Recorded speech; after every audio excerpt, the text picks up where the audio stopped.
وضو گھر میں کریں اور گھر سے وضو کر کے تشریف لائیں۔ پوائنٹ 14، لازم ہے کہ ماسک پہن کر مسجد میں اور امام بارگاہ میں تشریف لائیں اور پھر کسی سے ہاتھ نہ ملائیں اور بغل گیر نہ ہوں۔ بہت ضروری نکات ہیں کہ ماسک اب اتنا عام ہو گیا ہے کہ گھروں میں لوگوں نے سی لیے، تو ماسک پہن کر احتیاط کریں کہ اپنے سے کسی کو نہ لگے، دوسرے سے مجھ کو نہ لگے، تو یہ احتیاط بڑی ضروری ہے۔ پھر اپنے چہرے کو ہاتھ نہ لگائیں، اس سے گریز کریں، اور گھر واپسی پر ہاتھ دھو کر یہ کر سکتے ہیں، مگر مسجد کے اندر بھی احتیاط کریں کہ چہرے کو ہاتھ نہ لگائیں، مصافحہ نہ کریں، بغل گیر نہ ہوں، فاصلے سے کھڑے ہوں۔ موجودہ صورتحال میں بہتر یہ ہے کہ گھر پر اعتکاف کریں، اور اس بات کا بھی امکان ہے، میرے لیے بھی، میں اپنے لیے بھی کہتا ہوں کہ موجودہ صورتحال کے اندر لوگ گھروں کے اندر تراویح پڑھیں تو وہ بھی اچھی بات ہے۔ حضور اکرم صلی اللہ علیہ وسلم نے گھروں میں بھی رات کی عبادت اپنے گھر میں ہی کی۔ 17واں پوائنٹ ہے، مسجد میں افطار اور سحری کا اجتماعی انتظام نہ کیا جائے۔ لوگ قریب قریب بیٹھ جاتے ہیں تو اجتماعی انتظام مسجد میں نہ کیا جائے۔ مسجد اور امام بارگاہ کی انتظامیہ، ائمہ اور خطیب، یہ 18واں نقطہ ہے، مسجد اور امام بارگاہ کی انتظامیہ، ائمہ اور خطیب ضلعی و صوبائی حکومتوں اور پولیس سے رابطہ اور تعاون رکھیں، اور ہر صوبے کے اندر ایک کمیٹی کی تشکیل دینے کا مشورہ ہے۔ یہ صوبائی ایڈمنسٹریشن کے ساتھ میں سمجھتا ہوں کہ ائمہ اور مشائخ کی، علماء کی جو کمیٹی بنائے تاکہ مسلسل رابطہ رکھا جا سکے۔ مساجد انتظامیہ کو ان احتیاطی تدابیر کے ساتھ اور امام بارگاہوں کی انتظامیہ کو ان احتیاطی تدابیر کے ساتھ یہ مشروط اجازت ہے کہ وہ تراویحوں کا اور فرائض نماز کا اور جمعے کا اہتمام کریں۔ یہ سوشل ڈسٹنسنگ کے ساتھ کریں تو دنیا میں کسی کو اس کے اوپر اعتراض نہیں ہے۔ گزرتی ہوئی، معافی مانگتی ہوئی ایک اچھی قوم بنتی جا رہی ہے جو اپنے آپ کو بڑے منتظم انتظام کے ساتھ چلانا چاہتی ہے۔ میں میڈیا سے بھی گزارش کرتا ہوں کہ جن چیزوں کا فیصلہ ہوا ہے یہ بالکل اتفاق رائے کے ساتھ ہوا ہے۔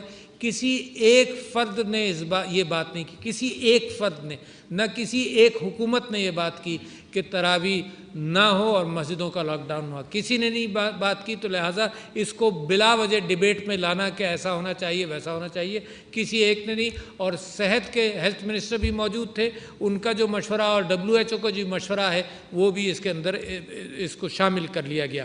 اب یہ ذمہ داری ہے، صرف ہر فرد کی ذمہ داری ہے، یعنی یہ ائمہ کی ذمہ داری اکیلی نہیں ہے، نہ قانون کی ذمہ داری ہے امپلیمنٹ کرنے کے حوالے سے، یہ ہر فرد کی۔ جب اجماع ہو جائے خیالات کے اوپر اور اتفاق ہو جائے ائمہ کے درمیان، مشائخ علماء کے درمیان اور حکومت کے درمیان، پھر اس کی خلاف ورزی تو بالکل ایک گناہ سمجھی جائے گی۔ تو لہٰذا اب اس بات کی ضرورت ہے کہ عوام اس پر خود پابندی کرے۔ وہ قومیں ترقی کرتی ہیں جہاں پولیس مجبور نہیں کر رہی ہو پابندی کرنے کے لیے، بلکہ خود لوگ کہیں کہ ہم انتظام کریں گے اس بات کا۔ اور اسلام کے اندر مسجد نبوی سے اور قرآن کی آیات کے اعتبار اللہ تعالیٰ کے احکامات بھی آئے۔ جب مسلمانوں نے اس تنظیم کے معاملے کے اندر ذرا سی بھی کوتاہی ہوئی تو ایک بڑھتی ہوئی مسلم امت کے لیے بے انتہا ضروری ہے کہ وہ خود ان چیزوں کا اہتمام کرے۔ تو یہ لا اینڈ آرڈر سچویشن نہیں ہے، مگر ایڈمنسٹریشن مدد کر سکتی ہے، اور مساجد اور امام بارگاہوں کی کمیٹی سے میری گزارش یہ ہے کہ وہ اس کا بھی اہتمام کریں اور حکومت کے ساتھ ایک مشاورت کے اندر رہیں۔ تو یہ 20 نکاتی جو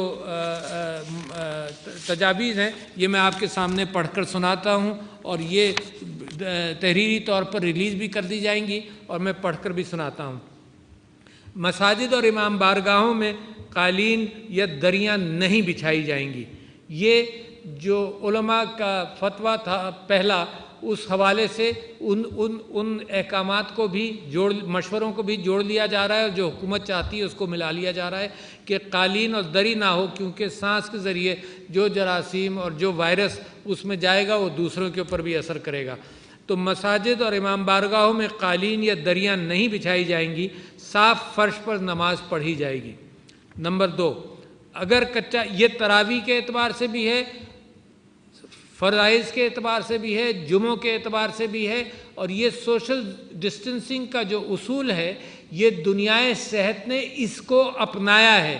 اس ڈسپلن میں رہتے ہوئے جو بھی کام کیے جائیں وہ سب ویسے ہی جائز ہیں، مگر اب ہم سب مہر لگا رہے ہیں سب لوگ مل کر اس بات کے اوپر کہ یہ ان اصولوں کی پابندی کر کر یہ کام کیے جائیں گے۔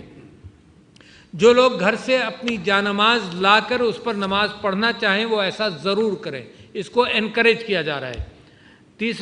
چوتھا نقطہ ہے کہ نماز سے پیشتر اور بعد میں مجمع لگانے سے گریز کیا جائے، جو قریب بیٹھ کر کی جاتی ہے اس سے گریز کیا جائے، حالات اس بات کے متقاضی ہیں۔ جن مساجد اور امام بارگاہوں میں صحن موجود ہو وہاں ہال کے اندر نہیں بلکہ صحن میں نماز پڑھی جائے اور پڑھائی جائے۔ چھٹا نقطہ ہے، یہ پچھلے اتفاق کا بھی کنٹینویشن ہے کہ 50 سال سے زیادہ عمر کے لوگ، نابالغ بچے اور کھانسی، نزلہ، زکام وغیرہ کے مریض مساجد میں اور امام بارگاہوں میں نہیں آئیں۔ یہ پہلی مرتبہ بھی کہا گیا تھا اور اس وقت بھی گزارش یہی کی جا رہی ہے، کیونکہ جتنی اسٹڈیز ہیں دنیا کے اندر، وہ پاکستان کے اندر ہیلتھ ایڈوائزر نے یہ بتایا کہ 80% افراد جو جاں بحق ہوئے ہیں وہ 50 سال سے زیادہ کی عمر کے ہیں، تو وہ لوگ خاص طور پر اس بات کا احتیاط کریں۔ جن کو ڈائبٹیز وغیرہ ہے ان کو یہ بیماری زیادہ دیر تک اور خراب اثر کرتی ہے، تو وہ لوگ مسجد میں نہ جائیں۔ مسجد کے احاطے کے اندر نماز تراویح کا اہتمام کیا جائے۔ یہ سب جگہ سے اتفاق ہوا کہ جو احاطے کے اندر کی جائے۔ نماز تراویح کا اہتمام سڑک اور فٹ پاتھ پر نماز پڑھنے سے اجتناب کیا جائے۔ یہ بھی رائے تھی کہ جو مسجد میں کچھ لوگ جو نماز تراویح پڑھ لیں گے اور حکومت کے ان احکامات کے وجہ سے ثواب سب کو ملے گا، مگر گھروں میں بھی تراویح کا اہتمام کیا جائے۔ مسجد کے فرش کو صاف رکھنے کے لیے اور کرنے کے لیے پانی میں کلورین کا محلول بنا کر اس پانی سے دھویا جائے مسجد کے فرش کو۔ اسی محلول کو استعمال کر کے جہاں چٹائیاں بچھائی جا رہی ہیں وہاں چٹائی کے اوپر جہاں نماز ہوتی ہے وہاں چٹائی پر بھی اسی محلول کا چھڑکاؤ کیا جائے۔ 10واں نمبر نقطہ ہے، مسجد میں صف بندی کا اہتمام اور امام بارگاہ میں صف بندی کا اہتمام اس انداز سے کیا جائے کہ نمازیوں کے درمیان 6 فٹ کا فاصلہ ہو، اور ایک نقشہ منسلک ہے جو پبلسائز کر دیا جائے گا، جس کے اندر یہ نقشہ صرف نشاندہی کر رہا ہے کہ دو نمازیوں کے درمیان دو نمازیوں کی جگہ خالی چھوڑی جائے۔ مسجد اور امام بار کی انتظامیہ کے افراد پر مشتمل ایک کمیٹی بنائی جائے جو ان احتیاطی تدابیر پر عمل یقینی بنا سکے، اور ان نشانات کو انتظامیہ، ایڈمنسٹریشن یا مسجد کی انتظامیہ، محلے کے لوگ اس کا اہتمام کریں تاکہ ایک دوسرے کو بھی ہدایت دینے کی بات ہو کہ اتنی دور کھڑے ہو، اپنے نشان پر کھڑے ہو۔ جیسے صف بندی کے لیے نشان لگائے جاتے ہیں ویسے ہی کھڑے ہونے کے لیے بھی کوئی نشان لگا لیا جائے۔ مساجد کے منتظمین اگر فرش پر کھڑے ہونے کے لیے نشان لگا لیں تو بہت اچھا ہے۔ 13واں نمبر نقطہ ہے کہ وضو گھر سے کر کے مسجد تشریف لائیں، ہاتھ صابن سے 20 سیکنڈ ضرور دھو کر آئیں۔